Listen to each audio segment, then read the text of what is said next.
त्या दिवशी रात्री सुमारे 11 वाजले होते. मी फोनमध्ये स्क्रोल करत बसले होते. घरात सगळं शांत होतं आणि अचानक माझा फोन वाजला. स्क्रीनवर नाव होतं पूजा. मी थोडं सरप्राईज झाले, कारण पूजा कधीही इतक्या उशिरा फोन करत नव्हती. मी फोन उचलला. हॅलो पूजा, काय झालं? इतक्या रात्री फोन केला? पलीकडून तिचा आवाज येत होता, थरथरता, तुटलेला, जणू ती रडून दमली होती. ती फक्त एवढीच म्हणाली, नेहा, मी खूप अडचणीत आहे. त्या एका वाक्याने माझं पूर्ण लक्ष फोनकडे गेलं. मी लगेच विचारलं, काय झालं? तू ठीक आहेस ना? ती थोडा वेळ शांत राहिली आणि मग हळू आवाजात म्हणाली, मला समजत नाही काय करावं. मी खूप मोठी चूक केली आहे. मी घाबरले. काय झालं आहे नक्की? ती काही सेकंद थांबली आणि मग जे बोलली ते ऐकून मी पूर्णपणे शांत झाले. नेहा, मी प्रेग्नेंट आहे.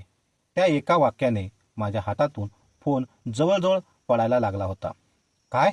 पूजा, तू काय बोलतेस? मी घाबरून म्हणाले, कारण तिला लग्ना अगोदरच प्रेग्नेंट झाली होती. ती रडत होती. रडत म्हणाली, मला काही समजत नाही. मला तुझ्या मदतीची गरज आहे. मी खूप घाबरले होय. तेव्हा मी स्वतःला शांत करत तिला विचारलं, राहुलला सांगितलं का? त्या प्रश्नावर फोनमध्ये काही सेकंद शांतता होती आणि मग ती हळूच म्हणाली, त्याने मला इग्नोर केलं आहे. तो माझ्याशी बोलत नाही. मी थबकले. पूजा अशी नव्हती.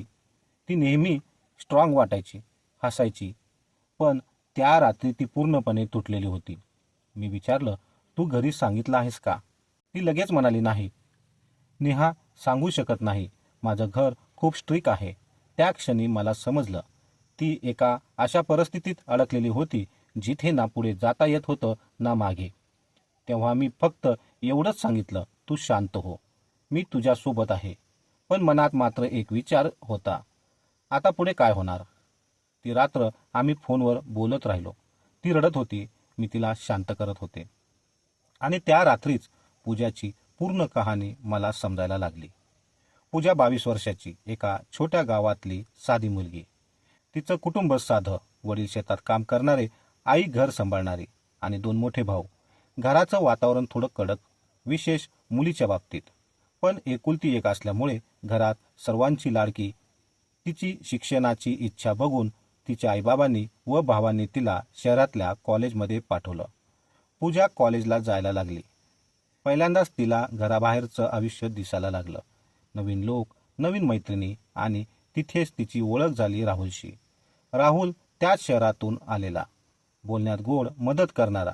सुरुवातीला फक्त नोट्स शेअर करणं, नंतर रोज हाय हॅलो आणि हळूहळू मैत्री. पूजासाठी हे सगळं नवीन होतं. राहुल तिला लहान लहान गोष्टीत मदत करायचा. तू बाकी सगळ्यांपेक्षा वेगळी आहेस. तुझ्यासोबत बोलायला खूप छान वाटतं. हळूहळू पूजा त्याच्यावर विश्वास ठेवू लागली. काही महिन्यांनी राहुलने तिला प्रपोज केलं. मी तुझ्यावर प्रेम करतो आणि मी तुझ्याशी लग्न करणार. तेव्हा पूजा थोडी घाबरली. ती म्हणाली, घरी कळलं तर खूप मोठा प्रॉब्लेम होईल. तेव्हा राहुल लगेच म्हणाला, आपण लग्नच करणार आहोत. मग आता घाबरायचं काय? त्याने तिच्या मनात एक गोष्ट बसवली, आपण एकत्र आहोत, त्यामुळे आता काही चुकीचं नाही. पूजा गोंधळली. तिला आतून थोडं चुकीचं वाटत होतं, पण तिला त्याला गमवायची भीती जास्त होती, कारण ती त्याच्यावर खूप प्रेम करू लागली होती.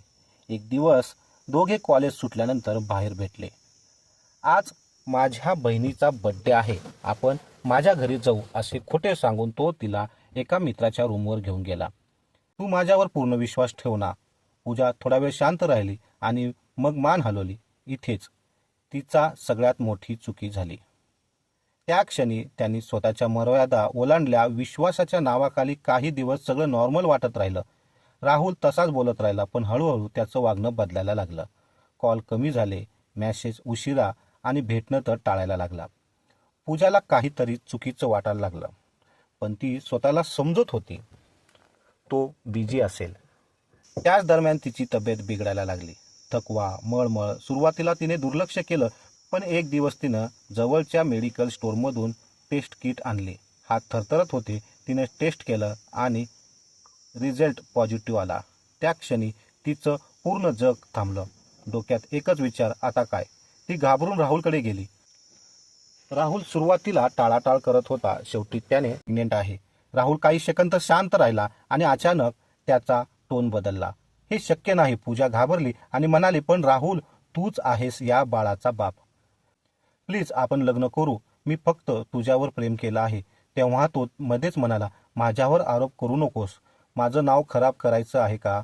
पूजा थबकली. पुढे राहुल म्हणाला की मी तुला ओळखत नाही. आता माझ्याशी कॉन्टॅक्ट करू नकोस. आणि दुसऱ्याच दिवशी राहुल शहर सोडून गेला. पूजा पूर्णपणे एकटी पडली. भीती, अपराध, लाज सगळं एकत्र तिच्यावर कोसळलं. ती काही दिवस शांत राहिली, पण शरीरातले बदल लपवणं शक्य नव्हतं. तिने मला मदत मागितली, पण मी तिची मदत करू शकत नव्हते. मी माझ्या आईबाबांजवळ राहत होते आणि पूजाची गोष्ट मी त्यांना सांगू शकत नव्हते. त्या रात्रीनंतर माझ्या डोक्यात एकच विचार सुरू होता. आता नेमकी कोणत्या परिस्थितीत आहे हे सगळं समजत नव्हतं. मी तिला सकाळी पुन्हा फोन केला, पण तिचा फोन बंद येत होता. आधी कधीही असं झालं नव्हतं. ती नेहमी माझा कॉल लगेच उचलायची. कितीही व्यस्त असली तरी एक मेसेज तरी पाठवायची. त्या दिवशी मात्र काहीच नाही. माझ्या मनात भीती वाटायला लागली. मी थोडा वेळ शांत थांबले आणि नंतर थेट तिच्या घरी जायचं ठरवलं. बाहेरच वातावरण नेहमीसारखं नव्हतं. एक प्रकारची शांतता होती, पण ती शांतता नॉर्मल नव्हती. कारण पूजा मी मदतीस नकार दिल्यावर आपल्या गावी निघून गेली होती आणि तिने फक्त आपल्या आईला ही गोष्ट सांगितली होती. मी तिच्या आईला विचारलं, पूजा कुठे आहे? आईने आधी माझ्याकडे नीट पाहिलंही नाही. फक्त एवढंच सांगितलं की ती डॉक्टरकडे गेली आहे. त्या एका वाक्यानेच मला कळालं की काहीतरी खूप मोठं घडलं आहे. मी लगेच हॉस्पिटलला गेले. तिथे पूजा वेटिंग रूममध्ये बसलेली होती. तिचा चेहरा पूर्ण बदललेला होता. डोळे खाली, हात थरथरत होते. मी तिच्या शेजारी बसले, पण ती माझ्याकडे पाहायलाही तयार नव्हती. मी फक्त हळू आवाजात विचारलं, काय झालं? ती काही वेळ काहीच बोलली नाही. जणू शब्द सापडतच नव्हते.